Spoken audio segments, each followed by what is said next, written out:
नमस्कार दोस्तों, मैं Vijay Tiwari the book society में आपका स्वागत है। आशा है आप लोग एकदम बढ़िया होंगे और चैप्टर नंबर 1 के भाग 1 को आपने जरूर पढ़ा होगा, जिसमें हमने जो डिस्कस किया था वो डिस्कस किया था कि भाई एक ध्रुवीयता का अर्थ क्या होता है, दो ध्रुवीयता का अर्थ क्या होता है और बहुध्रुवीयता का अर्थ क्या होता है। इसके साथ साथ हमने पिछले जो वीडियोस में ये भी पढ़ा था कि भाई पूंजीवादी व्यवस्था की क्या विशेषताएँ हैं, समाजवादी व्यवस्था की क्या विशेषताएँ हैं। फिर सेकेंड वर्ल्ड वॉर जो हुआ था उसमें मित्र राष्ट्रों में कौन था, धुरी राष्ट्रों में कौन था। फिर हमने ये भी पढ़ा कि भाई बर्लिन की दीवार क्यों बनाई गई और बर्लिन की दीवार जो टूटी तो उसके पीछे क्या कारण थे, बर्लिन की दीवार किस चीज़ का प्रतीक थी, सोवियत संघ कैसे बना। ये जो सारी चीज़ें हैं ये हम इस चैप्टर के भाग 1 में आपके साथ डिस्कस कर चुके हैं। तो अगर आपने भाग 1 वाली वीडियो नहीं देखी है तो सबसे पहले भाई भाग 1 वाली वीडियो जरूर देख लो, ताकि चैप्टर आगे समझने में आपके लिए आसानी रहे। आज जो हम इस चैप्टर में पढ़ने जा रहे हैं वो ये पढ़ेंगे कि सोवियत प्रणाली के गुण क्या थे, सोवियत प्रणाली के दोष क्या थे, और जो सोवियत संघ 15 देशों का ग्रुप था, अमेरिका के बाद दूसरे नंबर की जो सुपर पावर थी, ये अचानक से कैसे टूट गई। यानी कि 1991 में सोवियत संघ का विघटन हुआ। इस विघटन के क्या कारण थे ये भी हम इस वीडियो में आज डिस्कस करेंगे। तो चलिए शुरू करते हैं आज की क्लास। तो जैसा कि मैंने आपको बताया, दो ध्रुवीयता हम पहले ही पढ़ चुके हैं और बर्लिन की दीवार का कॉन्सेप्ट भी हम पहले ही कर चुके हैं। आज हमें सोवियत प्रणाली के गुण और दोष पढ़ने हैं, बट किताब से पढ़ने से पहले हम इसके कुछ बेसिक पॉइंट पे आपके साथ डिस्कशन करते हैं ताकि चीज़ें आपको समझने में आसानी रहें। तो देखो भाई, सबसे पहली जो चीज़ आज हमें पढ़नी है वो पढ़नी है सोवियत प्रणाली के गुण क्या थे। तो सोवियत प्रणाली का जो पहला गुण था वो था समानता पर आधारित प्रणाली। तो देखिए, हर एक देश के सिस्टम में कुछ गुण होते हैं और कुछ दोष होते हैं। चाहे आप कोई सा भी देश देख लो, अपने ही देश देख लो, हमारे सिस्टम में भी बहुत सारे गुण हैं और बहुत सारे दोष हैं। ऐसे हम आज जो पढ़ रहे हैं वो ये पढ़ रहे हैं कि जो सोवियत संघ था इसके क्या गुण थे, इस सिस्टम में क्या गुण थे और इस सिस्टम की क्या कमियां थी। तो सोवियत सिस्टम की क्या विशेषताएं थी और सोवियत सिस्टम की क्या कमियां थी, ये दोनों ही चीज़ हम आज पढ़ रहे हैं। तो देखो, सोवियत सिस्टम की जो पहली विशेषता थी वो ये थी कि समानता पर आधारित प्रणाली। तो सोवियत सिस्टम बनाया इसलिए गया था ताकि समाज में सामाजिक समानता और आर्थिक समानता की स्थापना की जाए। अब देखो, आर्थिक समानता का मतलब ये था कि अमीरी गरीबी के आधार पर कोई भेद नहीं होना चाहिए। अगर हम 1917 से पहले का रूस देखें तो वहाँ पर अमीरी गरीबी का भेद बहुत ज़्यादा हो चुका था। समाज में कुछ ही लोग थे जो अमीर थे, जबकि एक बहुत बड़ी जनसंख्या गरीबी के दलदल में फंसी हुई थी। तो रूस में जो क्रांति हुई थी, सोवियत क्रांति या बोल्शेविक क्रांति भी उसे बोलते हैं, हम रूसी क्रांति भी बोलते हैं। तो सन 1917 में जब रूस में बोल्शेविक क्रांति हुई तो ये क्रांति हुई इसलिए थी कि हम पूंजीवादी व्यवस्था को उखाड़ फेंकेंगे और समाजवादी व्यवस्था लाएंगे जहां पर हर एक व्यक्ति आर्थिक रूप से समान होगा, अमीरी गरीबी का कोई भेद नहीं होगा। तो सोवियत सिस्टम की सबसे खास बात ये थी कि इक्विटी बेस्ड सिस्टम था। ये इक्विटी बेस्ड सिस्टम मतलब समानता पर आधारित प्रणाली थी। सरकार का ये प्रयास था कि कैसे भी करके अमीरी गरीबी के भेद को खत्म किया जा सके और आर्थिक रूप से समाज में समानता की स्थापना की जा सके। तो सोवियत सिस्टम की पहली विशेषता समझ गए। कोई आपसे पूछे भाई सोवियत सिस्टम की एक खास विशेषता बताओ, तो सोवियत सिस्टम की जो आप खास विशेषता, सबसे तगड़ी विशेषता है वो यही है कि सोवियत संघ बनाया इसलिए गया था ताकि सोवियत संघ में समानता की स्थापना की जा सके, आर्थिक समानता की स्थापना की जा सके। तो सोवियत सिस्टम की पहली विशेषता समझ में आ गई आपको कि सोवियत सिस्टम का पहला गुण ये है, पहली विशेषता ये है कि भाई वो इक्विटी बेस्ड सिस्टम था। उनका उद्देश्य ये था कि समाज की स्थापना ऐसे की जाए जो समानता पर आधारित हो, जहां आर्थिक रूप से कोई भी असमानता ना हो, अमीरी गरीबी का कोई भेद ना हो। इसलिए सोवियत संघ ने संपत्ति पर नियंत्रण कर लिया। ठीक है भाई। दूसरा जो इसकी विशेषता थी वो ये थी घरेलू उपभोक्ता उद्योग उन्नत था। यानी कि अगर हम सोवियत संघ का घरेलू उपभोक्ता उद्योग देखें तो अगर आपको एक छोटी सी पिन भी बनानी हो और चाहे एक बड़ी सी कार बनानी हो, हर चीज़ का जो रिसोर्स था वो उसके पास था।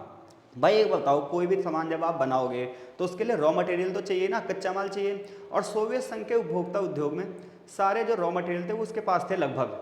अगर हमारे पास रॉ मटेरियल नहीं होंगे तो हमें दूसरे देशों से इंपोर्ट करना पड़ेगा, दूसरे देशों पर निर्भर होना पड़ेगा।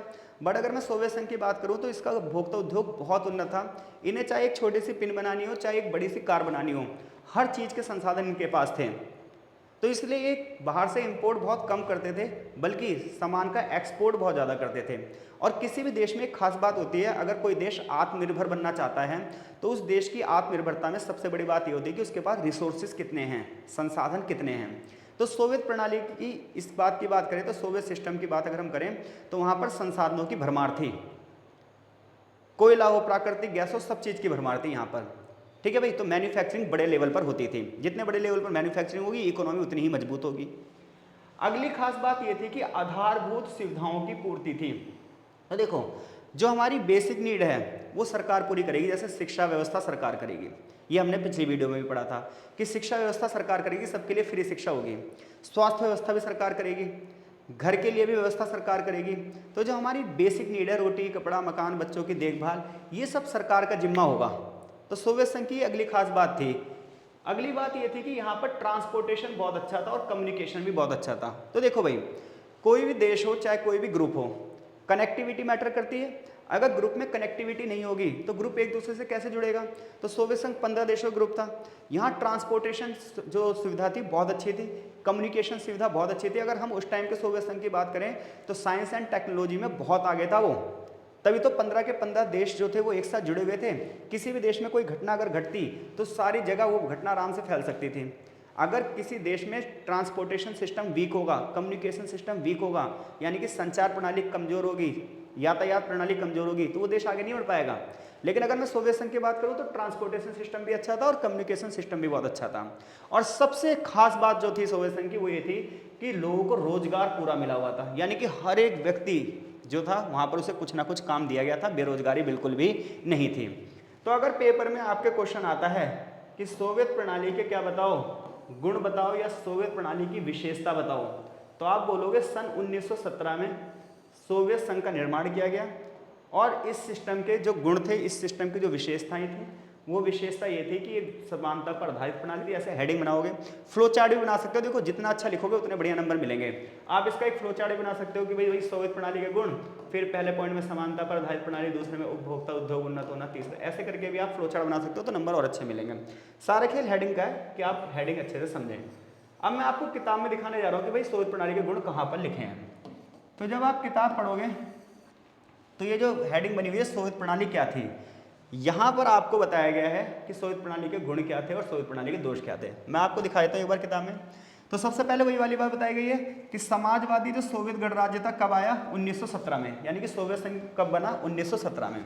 कौन सी क्रांति के बाद बना, समाजवादी क्रांति। ये बात हम चैप्टर नंबर 1 इसके जो चैप्टर 1 के पार्ट 1 में पढ़ चुके हैं ऑलरेडी। तो सोवियत संघ कब बना, 1917 में बना। कौन सी क्रांति से बना, समाजवादी क्रांति से बना। ये क्रांति क्यों हुई थी, पूंजीवाद के खिलाफ हुई थी, क्योंकि समाजवादियों को ये मानना था कि समाज में जो असमानता फैली हुई है वो किस वजह से फैली हुई है, प्राइवेट सेक्टर की वजह से। क्योंकि पूंजीवादी व्यवस्था की वजह से जो व्यवस्था का फायदा है वो कुछ ही लोगों को मिल रहा है, जिसकी वजह से अमीर अमीर हो रहे हैं और गरीब गरीब हो रहे हैं। तो सोवियत संघ का निर्माण इसलिए किया गया था ताकि पूंजीवादी व्यवस्था को खत्म कर दिया जाए। तो सोवियत संघ का निर्माण कब हुआ, 1917 में हुआ। कौन सी क्रांति से हुआ, समाजवादी क्रांति से हुआ। ये क्रांति क्यों हुई, पूंजीवाद के खिलाफ हुई। ठीक है भाई, ये क्रांति इसलिए हुई कि ताकि निजी संपत्ति को हम खत्म कर दें और समाज में समानता का सिद्धांत लेकर आए। तो सोवियत प्रणाली की पहली विशेषता क्या हो गई कि भाई समानता की स्थापना करेंगे। ठीक है, तो सोवियत प्रणाली ने सबसे पहली चीज क्या रखी, सोवियत प्रणाली ने सबसे पहली चीज ये रखी कि हम समानता की स्थापना करेंगे, आर्थिक समानता की स्थापना करेंगे। जब सेकेंड वर्ल्ड वॉर हुआ तो पूर्वी यूरोप के सभी देश लगभग सोवियत संघ के अंकुश में आ गए। तो देखो सेकेंड वर्ल्ड वॉर के बाद सोवियत संघ का जो है प्रभाव बढ़ा। वो क्यों बढ़ा, क्योंकि उसने कई सारे देशों की आज़ादी में एक महत्वपूर्ण भूमिका निभाई। तो जिन जिन देशों की उसने मदद करी वो देश इसके साथ मिलते चले गए। ये बात भी हमने चैप्टर नंबर 1 के पार्ट 1 में पढ़ रखी है। ठीक है, सोवियत संघ का जो ग्रुप था इसे दूसरी दुनिया कहा जाता था और अमेरिका जो ग्रुप था उसे पहली दुनिया कहा जाता था। ठीक है, ये सारे बेसिक चीजें हैं जो हम पहले पढ़ चुके हैं। अब इसकी विशेषताएं देखो। तो देखो कह रहा है अमेरिका को छोड़ दो तो सोवियत संघ की जो इकोनॉमी है वो पूरी दुनिया में सबसे ज्यादा विकसित थी। तो सोवियत प्रणाली की पहली विशेषता क्या हो गई, समानता पर आधारित प्रणाली। दूसरी विशेषता क्या होती कि दूसरी विशेषता यह है कि सोवियत संघ की जो अर्थव्यवस्था है वो अमेरिका के बाद दूसरे नंबर की अर्थव्यवस्था थी। अगर अमेरिका को छोड़ दिया जाए तो सोवियत संघ की जो इकोनॉमी थी वो सबसे बड़ी इकोनॉमी में से एक थी। सोवियत संघ का कम्युनिकेशन सिस्टम देखो ये लिखा, संचार प्रणाली बहुत उन्नत थी। और संचार प्रणाली उन्नत होने से फायदा ये था कि ग्रुप के किसी भी कोने में कोई घटना घटेगी तो वो घटना सबको पता चलेगी। जैसा अगर मैं भारत की बात करूं, अगर कम्युनिकेशन सिस्टम वीक हो तो केरल में क्या हो रहा है, कश्मीर में क्या हो रहा है, हमें कैसे पता चलेगा। तो किसी भी देश का ट्रांसपोर्ट और कम्युनिकेशन सिस्टम जितना मजबूत होगा उतनी ज़्यादा इन्फॉर्मेशन तेज़ी से फैलेगी और जितनी ज़्यादा इन्फॉर्मेशन तेज़ी से फैलेगी उतनी तेज़ गति से सरकार काम करेगी। तो सोवियत संघ की जो संचार प्रणाली थी वो बहुत उन्नत थी उनके पास विशाल ऊर्जा के संसाधन थे, यानी कि एनर्जी रिसोर्सेज बहुत ज़्यादा थे। इनके पास मिनरल्स भी थे, तेल भी था, लोहा भी था, स्टील और आयरन भी थी, मशीनरी, सब चीज़ें थी। और दूर दराज के जितने भी सारे इलाके हैं वो सारे के सारे ट्रांसपोर्टेशन से जुड़े हुए थे। कह रहा है सोवियत संघ का जो घरेलू उपभोक्ता उद्योग है वो भी बहुत उन्नत था। अगर आपको एक पिन बनानी है, ये लिखा है, अगर आपको एक पिन भी बनानी है, चाहे कार बनानी हो, सभी चीज़ों का यहाँ पर प्रोडक्शन होता था, उत्पादन होता था। इसके अलावा सोवियत संघ की सरकार ने नागरिकों के लिए एक न्यूनतम जीवन सुनिश्चित कर रखा था, यानी कि एक बेसिक नीड, जैसे आपको स्वास्थ्य सुविधाएं भी सरकार देगी, शिक्षा भी सरकार देगी, बच्चों की देखभाल भी सरकार करेगी, जनता के कल्याण के लिए जो भी चीजें रियायती दर यानी कि सब्सिडी पर मुहैया करवा सकती है वो सरकार करवाएगी। लेकिन जमीन पर यानी कि मिल्कियत पर राज्य का स्वामित्व होगा, भूमि और सारी संपत्ति जो होगी सरकार के नियंत्रण में होगी। तो अगर आपसे ये पूछा जाए भाई सोवियत प्रणाली के गुण बताइए या सोवियत प्रणाली की विशेषताएं बताइए, तो आप ये बेसिक सी हेडिंग याद रखेंगे और इन हेडिंग में 2-2 3-3 लाइनें जो इसके रिलेटेड होंगी वो आप लिखोगे। तो सोवियत प्रणाली के गुण क्या थे? पहला गुण क्या था? ये समानता पर आधारित प्रणाली थी। दूसरी बात क्या थी? ये यहाँ का जो घरेलू उपभोक्ता उद्योग था बहुत उन्नत था। आपको पिन बनानी हो चाहे एक कार बनानी हो, हर चीज़ का यहाँ उत्पादन होता था। आधारभूत सुविधाओं की पूर्ति कौन करेगी? सरकार करेगी। सभी लोगों को रोजगार कौन देगी? सरकार देगी। ट्रांसपोर्ट और कम्युनिकेशन के साधन बहुत ज़्यादा हैं यहाँ पर। अमेरिका के बाद अगर देखा जाए तो सोवियत संघ दूसरे नंबर की अर्थव्यवस्था थी। तो अगर क्वेश्चन आता है सोवियत प्रणाली के गुण बताओ, तो मैं आशा करता हूँ कि ये क्वेश्चन आप बहुत अच्छे से कर दोगे। अब हम आगे बढ़ते हैं और अपने नेक्स्ट टॉपिक पर चलते हैं। जो चीज़ नहीं समझ में आए भाई कमेंट बॉक्स में आप बता देना, और चीज़ अगर समझ में आ रही है तो भी आप बता देना, ताकि हमें ये पता रहे कि चीज़ें कहाँ तक आपको समझ में आ रही हैं। अब हम बात करेंगे सोवियत प्रणाली के दोष की, यानी कि सोवियत सिस्टम की कमियों की बात करेंगे। तो देखो, आज तक पूरे विश्व में कोई सिस्टम ऐसा नहीं है जो 100% सही हो, ये बात आप ध्यान रखना। देखो, जब हम पढ़ते हैं, बहुत अच्छे से पढ़ते हैं, तो हम ना किसी के बरगलावे में नहीं आते कि कोई भी आए हमारा माइंड वॉश करके चला जाए। अगर हम अच्छे से पढ़ेंगे तो कोई हमारा माइंड वॉश नहीं कर सकता। क्योंकि देखो, कोई आपसे कह रहा है ये कमी है देश में, ये कमी है देश में, ये देश में कमी है, कभी भी ध्यान रखना 100% कोई सिस्टम अच्छा हो ही नहीं सकता। क्यों? क्योंकि समाज में विविधताएं बहुत ज़्यादा होती हैं, समाज में डाइवर्सिटी बहुत ज़्यादा होती है, विभिन्न धर्म, विभिन्न जाति, विभिन्न भाषाओं के लोग रहते हैं। तो ऐसे में समाज सबकी आकांक्षाओं की पूर्ति कैसे करें? कोई एक व्यक्ति एक डिसीजन से सबको संतुष्ट नहीं कर सकता। तो सेम सोवियत संघ में भी ऐसा ही था।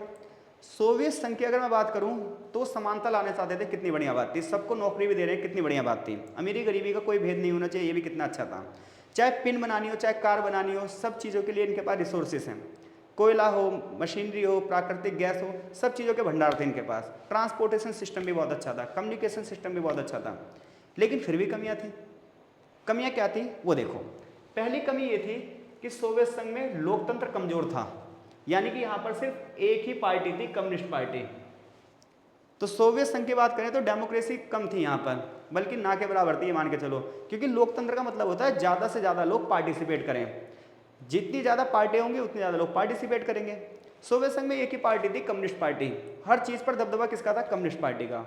किसी और को दूसरी पार्टी बनाने की इजाज़त ही नहीं थी। अगर कोई भी व्यक्ति दूसरी पार्टी बनाएगा तो ये मान के चलो उसकी हत्या पक्का होने वाली है। तो सोवियत संघ की खास बात ये थी क्या कि यहाँ पर वन पार्टी सिस्टम था। कितने ही लोग मारे गए जब सोवियत संघ के नेता स्टालिन थे, कितने ही लोग मारे गए जिन्होंने उनका विरोध किया। तो सोवियत संघ की पहली समस्या ये थी कि वहाँ पर कितनी पार्टी का सिस्टम था? One party, communist party. और जो बंदा एक बार राष्ट्रपति बन गया ना, फिर दोबारा चुनाव होना नहीं है, ये ध्यान रखना। तो सोवियत संघ में डेमोक्रेसी नहीं थी भाई, वहाँ पर जनता को सिर्फ राज्य की सुननी थी, अपने अभिव्यक्ति नहीं कर सकती थी जनता। तो सोवियत संघ की पहली कमी क्या थी? एक ही पार्टी का दबदबा था, और पार्टी कौन सी थी? Communist party. किसी और पार्टी को चुनाव लड़ने की कोई आज़ादी नहीं थी, तानाशाही रूप था।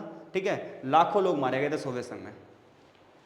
दूसरी बात ये थी अभिव्यक्ति की स्वतंत्रता का ना होना। देखो, अभिव्यक्ति की स्वतंत्रता का मतलब होता है हम अपने विचारों को प्रकट कर सकें।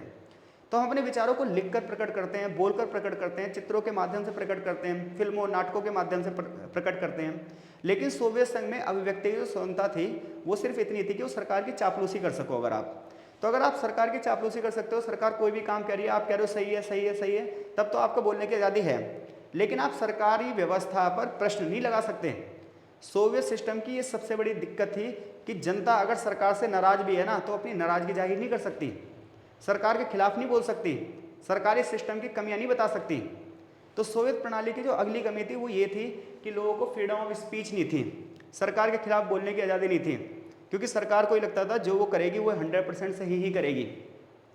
सोवियत प्रणाली की अगली कमी थी भ्रष्ट नौकरशाही। देखो भाई, सोवियत सिस्टम पूरा किस पर था? गवर्नमेंट बेस्ड था, तो सारी जॉब भी किसकी होगी? गवर्नमेंट जॉब होगी। अब जितने भी लोग गवर्नमेंट जॉब थे वहाँ पर 90% बंदे करप्ट थे। अब बंदे अगर करप्ट होंगे, यानी कि ऑफिसर्स अगर करप्ट होंगे, तो साधारण जनता का काम कैसे होगा? क्योंकि साधारण जनता अपने काम के लिए किस पर डिपेंड होगी? सरकारी कर्मचारियों पर। कोई भी पेपर बनाना होगा सरकारी कर्मचारियों पर, वो बिना घूस लिए काम नहीं कर रहे थे। तो सोवियत सिस्टम में सबको सरकारी प्रशासन दिया गया, सारी चीज़ें सरकार के नियंत्रण में हो गई, लेकिन दिक्कत आई करप्शन की। अब करप्शन जब होता है तो साधारण जनता के साथ दिक्कत आती है। हमारे जो डेली रूटीन के काम है वो प्रभावित होते हैं, हमें हर चीज़ के लिए पैसा देना पड़ता है। तो सोवियत संघ की ये दिक्कत थी कि वहाँ पर नौकरशाही क्या हो चुकी थी? बहुत भ्रष्ट हो चुकी थी। सरकारी ऑफिसर्स जो थे वहाँ के वो करप्ट हो चुके थे। 90% ऐसे ही थे, 10% ईमानदार थे जिनकी कोई सुनी नहीं जाती थी। सोवियत प्रणाली की जो अगली कमी थी वो ये थी कि बनाता तो ये पिन से लेकर कार तक सारी चीज़ें था, लेकिन इनकी क्वालिटी अमेरिका से अगर कंपैरिजन करें तो कम होती थी। तो क्वालिटी डाउन थी, जिसकी वजह से इनकी डिमांड धीरे धीरे करके कम होती गई। सोवियत प्रणाली की अगली कमी थी कि 15 देशों का ग्रुप था ये। कितने देशों का ग्रुप था? 15। लेकिन चलती किसकी थी? रूस की चलती थी। अब भाई 15 देशों का ग्रुप बना हो, चलती किसी एक की हो, तो बाकी लोग अपने आप को दबाव महसूस करेंगे नहीं करेंगे? तो ये सोवियत प्रणाली की क्या थी? कमियां थी। तो कोई आपसे पूछे भाई सोवियत प्रणाली की कमियां बताओ, तो आप बोलोगे सोवियत प्रणाली की कमी ये थी कि एक ही पार्टी का शासन था, लोगों को फ्रीडम ऑफ स्पीच नहीं थी, जो नौकरशाही थी वो करप्ट थी, ब्यूरोक्रेट्स करप्ट थे, क्वालिटी डाउन थी, और रूस का दबदबा था। ये आंसर भी आप जब पेपर में आए तो पहले फ्लो चार्ट बना देना एक बढ़िया सा, ठीक है भाई? सोवियत प्रणाली के क्या दोष, फिर 1 2 3 4 5 ऐसे करके एक फ्लो चार्ट बनाना, फिर इसको एक्सप्लेन करना, आपको नंबर बहुत बढ़िया मिलेंगे। किताब में कहाँ लिखी है बात, ये भी देख लो। तो जब आप किताब पढ़ोगे तो यहाँ से सोवियत प्रणाली के दोष शुरू हो जाएंगे। हालांकि पहला दोष यहीं पर बता देगा कि सोवियत संघ में उपभोक्ता उद्योग में बनने वाली वस्तुएं गुणवत्ता के लिहाज से पश्चिमी देशों के स्तर की नहीं थी। यानी कि सोवियत संघ में जितने भी सामान बनते थे वो अगर पश्चिमी देशों से कंपैरिजन किया जाए तो उनकी क्वालिटी क्या थी? डाउन थी। दूसरी जो कमी है, समस्या, वो यहाँ लिखी है कि सोवियत प्रणाली पर नौकरशाही का शिकंजा था। नौकरशाही का शिकंजा होने की वजह से नागरिकों का जीवन कठिन हो गया। अगली बात यह थी कि लोकतंत्र और अभिव्यक्ति की आज़ादी नहीं थी। अगर लोग सरकार से नाराज होते थे तो चुटकुले बोलते थे या फिर कार्टून बनाकर अपनी असहमति व्यक्त करते थे। सोवियत संघ में हर जगह सुधार की जरूरत थी। एक ही दल यानी कम्युनिस्ट पार्टी का दबदबा था और जनता के प्रति इसकी कोई जिम्मेदारी भी नहीं थी। सोवियत संघ था तो 15 देशों ग्रुप, लेकिन हर जगह किसकी चलती थी? रूस की चलती थी। बाकी लोग अपने आप को दबाव महसूस करते थे। तो अगर आप ये वाला पैराग्राफ पढ़ोगे किताब में, सोवियत प्रणाली वाला, तो यहाँ पर आपको सोवियत प्रणाली के गुण भी मिल जाएंगे, दोष मिल जाएंगे। बाकी मैंने आपको हेडिंग बना के इस तरीके से लिखना ये बता दिया है। आगे इस चैप्टर का सबसे मेन इंपॉर्टेंट क्वेश्चन शुरू होने वाला है कि भाई सोवियत संघ का विघटन क्यों हुआ? सोवियत संघ का विघटन क्यों हुआ? लेकिन सोवियत संघ का हम विघटन समझें उससे पहले एक और चीज़ समझते हैं कि सोवियत संघ के एक राष्ट्रपति बने थे अंतिम, मिखाइल गोर्बाचेव। तो सोवियत संघ के अंतिम राष्ट्रपति कौन थे? Mikhail Gorbachev. दिखा देता हूँ मैं आपको मिखाइल गोर्बाचेव को।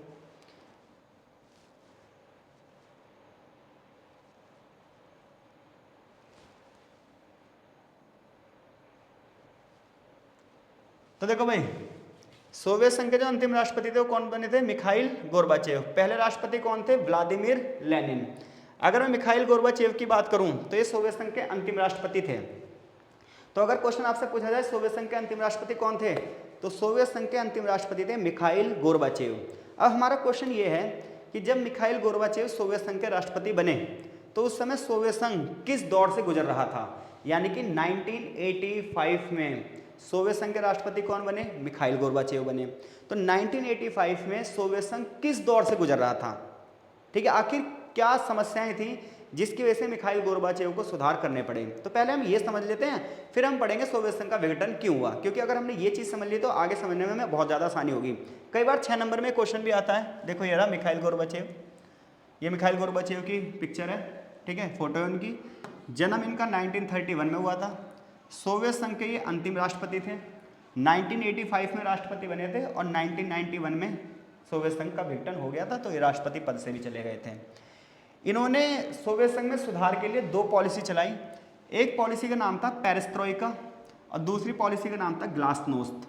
तो अगर क्वेश्चन आपसे पूछा जाता है कि मिखाइल गोर्बाचेव की नीतियाँ क्या थी, तो एक नीति का नाम था पेरेस्ट्रोइका, दूसरी नीति का नाम था ग्लासनोस्त। ठीक है भाई, ये सोवियत संघ में सुधार करना चाहते थे। और ये सोवियत संघ में सुधार क्यों करना चाहते थे, क्वेश्चन यही बनता है हमारा कि मिखाइल गोर्बाचेव सोवियत संघ में सुधार क्यों करना चाहते थे। तो देखो, जैसे आप सोवियत प्रणाली वाला पैराग्राफ खत्म करोगे किताब में गोर्बाचेव वाला आ जाएगा। तो देखो, जब मिखाइल गोर्बाचेव सोवियत संघ के राष्ट्रपति बने ना भाई लोगों, तो उस समय सोवियत संघ में हर जगह कमियां ही कमियां थी। जैसे कि कुछ कमियां मैंने आपको बताई कि ब्यूरोक्रेट करप्ट थे, डेमोक्रेसी नहीं थी। तो जब 1985 तक आते आते सोवियत संघ की जो जनता थी वो ये चाहती थी यहाँ पर डेमोक्रेसी आ सके, यानी कि लोकतंत्र आ सके, लोगों को फ्रीडम ऑफ स्पीच मिले, यानी कि लोगों को बोलने की आज़ादी मिले, सरकार को क्रिटिसाइज, सरकार की आलोचना करने की आज़ादी मिले। तो सोवियत संघ के जब राष्ट्रपति बने मिखाइल गोर्बाचेव, तो सोवियत संघ हर जगह कमियों से जूझ रहा था। उसकी अर्थव्यवस्था भी क्या थी, डाउन थी, यानी कि हर जगह जो अर्थव्यवस्था पहले के मुकाबले गिरती जा रही थी, यानी कि एक टाइम तक अर्थव्यवस्था बढ़ रही थी, लेकिन एक टाइम आ गया कि अर्थव्यवस्था गिरती जा रही थी। धीरे धीरे करके बेरोजगारी भी बढ़ती जा रही थी, महंगाई का स्तर भी बढ़ता जा रहा था। और सबसे बड़ी बात पता है क्या थी, अमेरिका साइंस एंड टेक्नोलॉजी में डेवलप होता जा रहा है, लेकिन सोवियत संघ साइंस एंड टेक्नोलॉजी में पिछड़ता जा रहा है। जब सोवियत संघ की जनता को ये बात पता चली कि सोवियत संघ साइंस एंड टेक्नोलॉजी में घटता चला जा रहा है, तो उनका भ्रम दूर हो गया। वो कह रहे यार ये व्यवस्था बेकार है, हमें इससे अलग होना है। अब ऐसे टाइम पर राष्ट्रपति कौन बना, मिखाइल गोर्बाचेव। तो लोग बाग कहते हैं मिखाइल गोर्बाचेव की वजह से सोवियत संघ का विघटन हुआ, लेकिन बात रियल में ऐसी है नहीं। मिखाइल गोर्बाचेव बहुत बढ़िया बंदे थे, ये सोवियत संघ में सुधार करना चाहते थे। मिखाइल गोर्बाचेव से पहले के जितने भी राष्ट्रपति बने थे ना, वो पता है क्या करते थे, जब जनता विरोध करती थी तो उन्हें मरवा देते थे, जनता के विरोध को दबा देते थे, सेना को भेजते थे और सेना लोगों को लपेट देती थी। लेकिन मिखाइल गोर्बाचेव ऐसे व्यक्ति नहीं थे। वो ये चाहते थे अमेरिका के साथ संबंध अच्छे किए जाएं, हथियारों की होड़ पर रोक लगाई जाए, साइंस एंड टेक्नोलॉजी में इन्वेस्ट किया जाए, लोगों को आज़ादी दी जाए, लोगों को फ्रीडम ऑफ स्पीच दी जाए, सोवियत संघ में लोकतंत्र की स्थापना की जाए। वो ऐसे सुधार चाहते थे, लेकिन वो ये सुधार नहीं कर पाए, जिसकी वजह से सोवियत संघ क्या हो गया, टूट गया। तो मिखाइल गोर्बाचेव सोवियत संघ में क्यों सुधार करना चाहते थे, ये पैराग्राफ हमें यहाँ पर ये बताता है। तो मिखाइल गोर्बाचेव व्यवस्था को सुधारना चाहते थे क्योंकि व्यवस्था में बहुत कमी आ गई थी। 1980 के दशक में वो सोवियत संघ की कम्युनिस्ट पार्टी के महासचिव बने। जब सोवियत संघ के वो महासचिव बने थे तो पश्चिम के देश यानी कि जो अमेरिकन ग्रुप के देश थे, ये इंफॉर्मेशन और टेक्नोलॉजी के क्षेत्र में आगे बढ़ रहे थे और सोवियत संघ को इसकी बराबरी में लाना था। तो एक तरफ तो अमेरिकन जो देश थे, अमेरिका के जो ग्रुप के देश थे, ठीक है, ब्रिटेन, फ्रांस, ये सब क्या हो रहा था, ये सब इंफॉर्मेशन टेक्नोलॉजी में आगे बढ़ रहे थे, जबकि सोवियत संघ इंफॉर्मेशन टेक्नोलॉजी में क्या हो रहा था, पीछे घट रहा था। जिसकी वजह से मिखाइल गोर्बाचेव को इस क्षेत्र में सुधार लाना था ताकि सोवियत संघ भी साइंस एंड टेक्नोलॉजी के क्षेत्र में आगे बढ़ सके। तो गोर्बाचेव ने सोचा कि भाई मैं पश्चिम के देशों के साथ संबंध अच्छे करूं, क्योंकि अगर मैं बात करूं अमेरिका के साथ संबंध बेकार ही थे, लेकिन मिखाइल गोर्बाचेव ये चाहते थे कि अमेरिका के साथ संबंधों को भी क्या किया जाए, मजबूत किया जाए, ताकि देश और अच्छे से आगे बढ़ सके। वो सोवियत संघ में लोकतंत्र लेकर आना चाहते थे, यानी कि सभी लोगों को अपनी फ्रीडम ऑफ स्पीच होनी चाहिए। तो ऐसे कुछ ये सुधार लाना चाहते थे, लेकिन ये सुधार इतने आसान नहीं थे। जब भी आप देश में सुधार करना चाहोगे तो कुछ लोग उन सुधारों के हमेशा विरोध में रहेंगे, क्योंकि जिन लोगों को पुराने सिस्टम से फायदा हो रहा था वो क्यों चाहेंगे नया सिस्टम आए। सोवियत संघ में बहुत सारे लोगों को पुराने सिस्टम से फायदा हो रहा था। जो पहले के बड़े बड़े ऑफिसर थे, पहले के बड़े बड़े मंत्री थे, उन्होंने बहुत बड़े हिस्से को अपने कंट्रोल में कर रखा था। अगर सोवियत संघ में सुधार होता, डेमोक्रेसी हो जाती, साइंस टेक्नोलॉजी डेवलप हो जाती, तो उन लोगों को फायदा नहीं होता, उन लोगों की सत्ता चली जाती, इसलिए वो लोग विरोध करेंगे। तो ध्यान रखना, किसी भी देश में अगर विरोध हो रहा है तो यानी कि उस विरोध के पीछे आप पागल हो जाओ। आप ये देखो विरोध क्यों हो रहा है। कई बार विरोध इसलिए होता है क्योंकि सिस्टम में सुधार होते हैं, लेकिन सामने वाला बंदा चाहता ही नहीं सिस्टम में सुधार हो। सामने वाला बंदा ये चाहता है भाई पुराने सिस्टम से फायदा हो रहा था, उसको पुराने सिस्टम का फायदा होता रहे। तो कई बार अच्छे सुधार नहीं हो पाते। मिखाइल गोर्बाचेव ऐसे ही सुधार करना चाहते थे, लेकिन उनकी पार्टी के लोगों को ही ये सुधार पसंद नहीं थे और उनकी पार्टी के लोगों ने इस चीज़ का क्या कर दिया, विरोध कर दिया। अब ये जब विरोध हुआ तो 1991 में सोवियत संघ का विघटन हो गया और सोवियत संघ के जो नए राष्ट्रपति यानी कि रूस के जो नए राष्ट्रपति बने वो बने बोरिस येल्त्सिन। तो यहाँ से यहाँ तक अगर आपसे क्वेश्चन 6 नंबर का ये पूछा जाए, बहुत बढ़िया क्वेश्चन है, कई बार आया हुआ है पेपर में, कि मिखाइल गोर्बाचेव सोवियत संघ में सुधार क्यों चाहते थे और इसका क्या प्रभाव पड़ा। तो आप बोलोगे मिखाइल गोर्बाचेव जब सोवियत संघ के राष्ट्रपति बने तो सोवियत संघ अलग अलग क्षेत्रों में कमियों से जूझ रहा था। सोवियत संघ में पहली कमी ये थी कि अर्थव्यवस्था गिरती जा रही थी। अर्थव्यवस्था गिरने की वजह से महंगाई का स्तर बढ़ता जा रहा था, बेरोजगारी बढ़ती जा रही थी, साइंस एंड टेक्नोलॉजी के मामले में सोवियत संघ पीछे छूट चुका था, अमेरिकन देश आगे बढ़ रहे थे, सोवियत संघ की जनता जो थी वो अलगाव की डिमांड कर रही थी, क्योंकि 15 देशों का ग्रुप था, रूस का दबदबा था, बाकी लोग चाहते थे वो अलग हो जाएं, अब वो अमेरिका के खेमे से मिलना चाहते थे।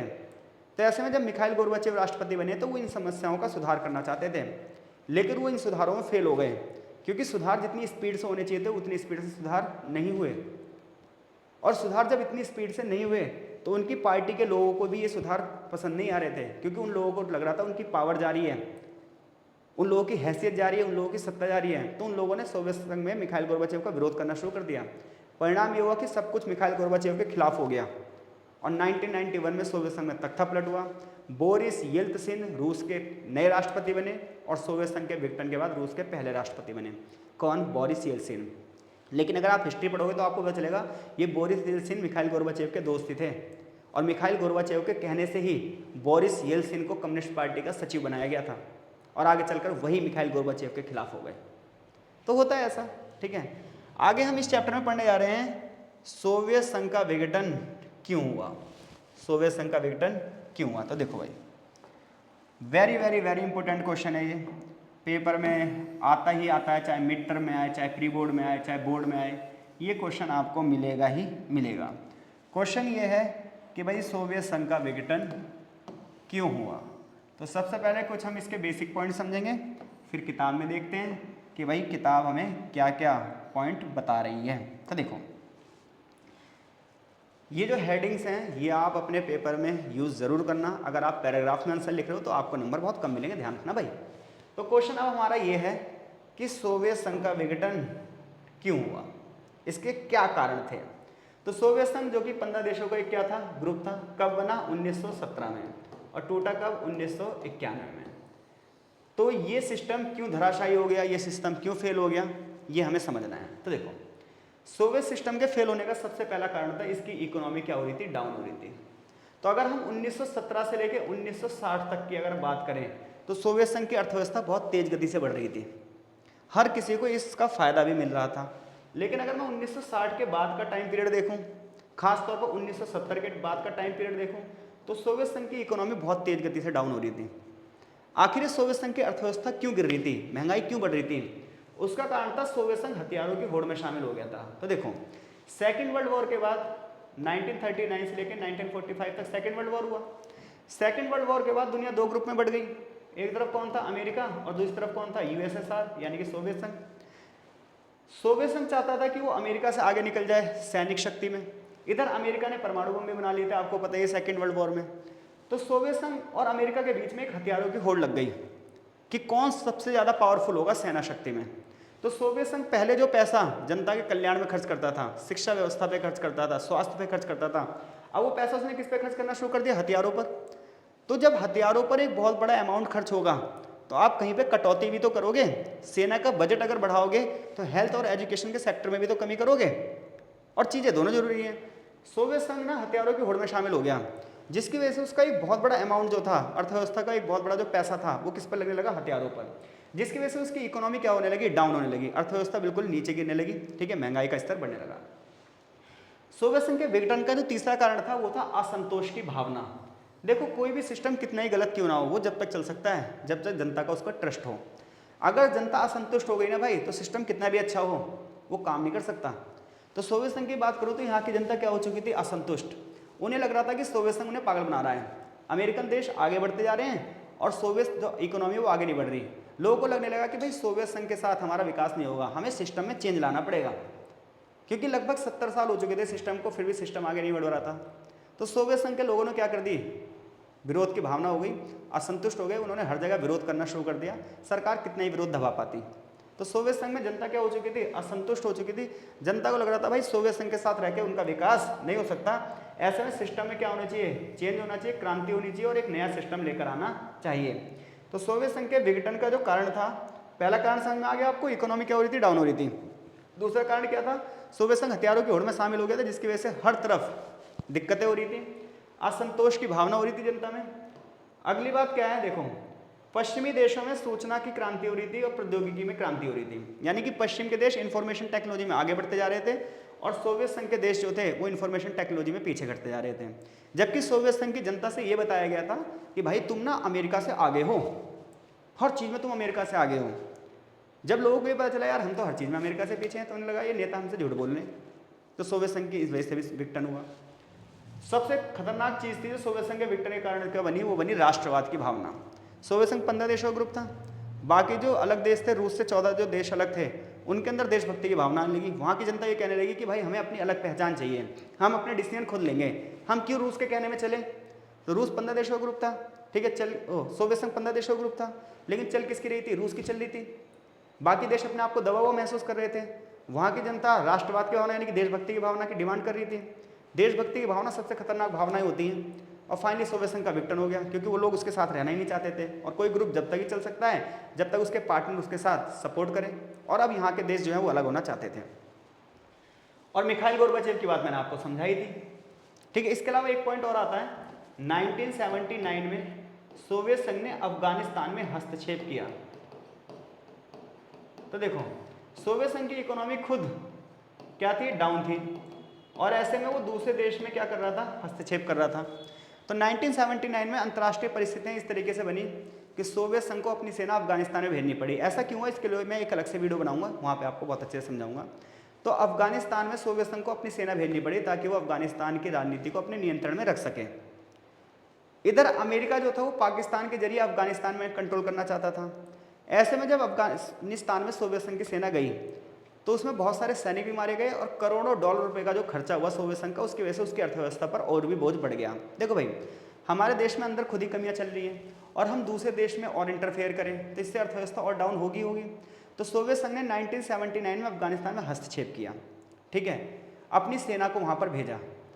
तो सेना का जब वहाँ पर उन्होंने भेजा, उसकी वजह से उनके बहुत सारे सैनिक भी मारे गए, और अर्थव्यवस्था और ज़्यादा बोझिल हो गई, क्योंकि एक बहुत बड़ा पैसे का अमाउंट जो था वो भी वहाँ पर खर्च हुआ, करोड़ों डॉलर वहाँ पर जो हुए वो भी खर्च हुए। इस वजह से वहाँ की अर्थव्यवस्था पर और दबाव बढ़ गया। ये सबसे बेकार पॉलिसी थी सोवियत संघ की। सोवियत संघ के विघटन का एक ये भी कारण था। किताब में देख लेते हैं एक बार, किताब क्या क्या बता रही है सोवियत संघ के विघटन के कारण। ये हमारी वीडियो का लास्ट टॉपिक होगा। इसके बाद जो शॉक थेरेपी बचेगी, भारत रूस के संबंध बचेंगे, ये हम नेक्स्ट पार्ट में आपके साथ कवर करेंगे। तो देखो, विश्व की दूसरी सबसे बड़ी महाशक्ति अचानक कैसे बिखर गई। अगर हमें सोवियत संघ के अंत को समझना है तो ये भी देखना पड़ेगा, हमें इससे ये भी पता चलेगा कि कोई पॉलिटिकल सिस्टम कैसे खत्म हो जाता है। यानी कि जब आप सोवियत संघ के विघटन को पढ़ते हो तो आपको ये बात भी समझ में आ जाती है कि कोई सिस्टम कैसे कोलैप्स करता है, आखिर कोई सिस्टम कैसे खत्म हो जाता है। हमें उससे सबक लेना चाहिए ताकि अपने देश को अच्छे से चला सकें। सोवियत संघ के रूप में ना तो कोई राजव्यवस्था पहली बार टूटी है, ना ही आखिरी बार। ये मत सोचो कि सोवियत संघ, जो सोवियत सिस्टम फेल हुआ है तो यही फेल हुआ होगा। पूरी दुनिया में कई सिस्टम पहले भी फेल हो चुके हैं और आज भी फेल हो रहे हैं।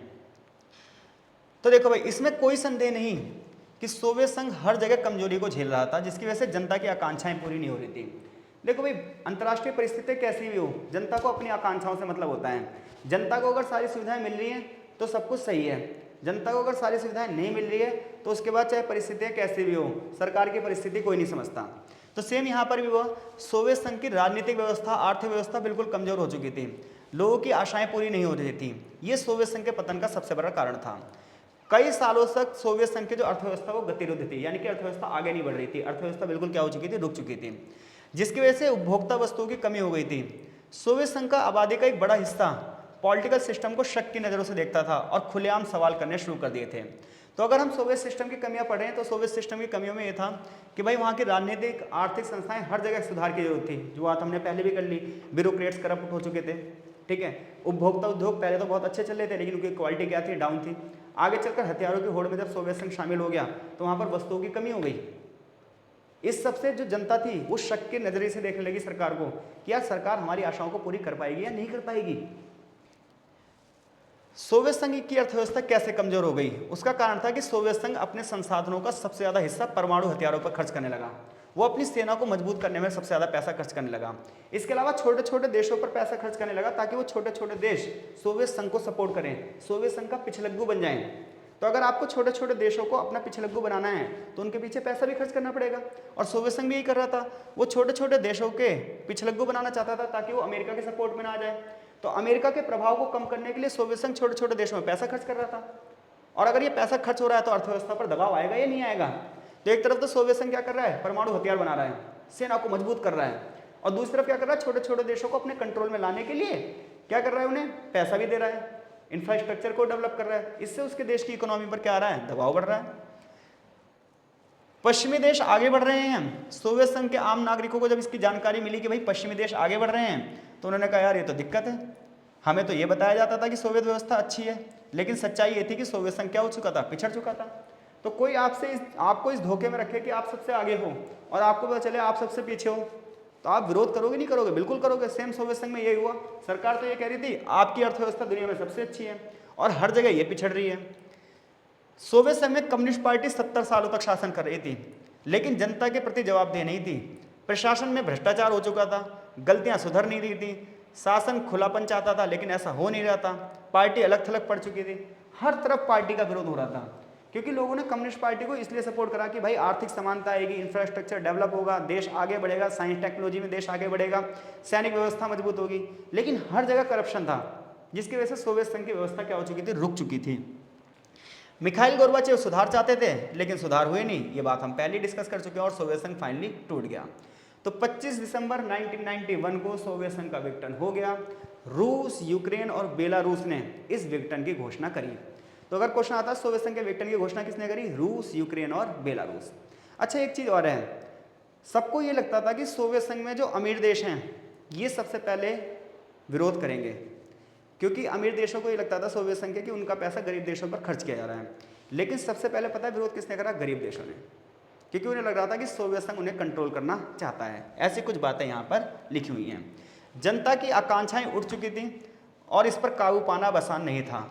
लोग मिखाइल गोर्बाचेव के कार्यों से धीरज खो बैठे थे, निराश हो चुके थे, और फाइनली सोवियत संघ में विरोध होता गया और 25 दिसंबर 1991 को सोवियत संघ का विघटन हो गया।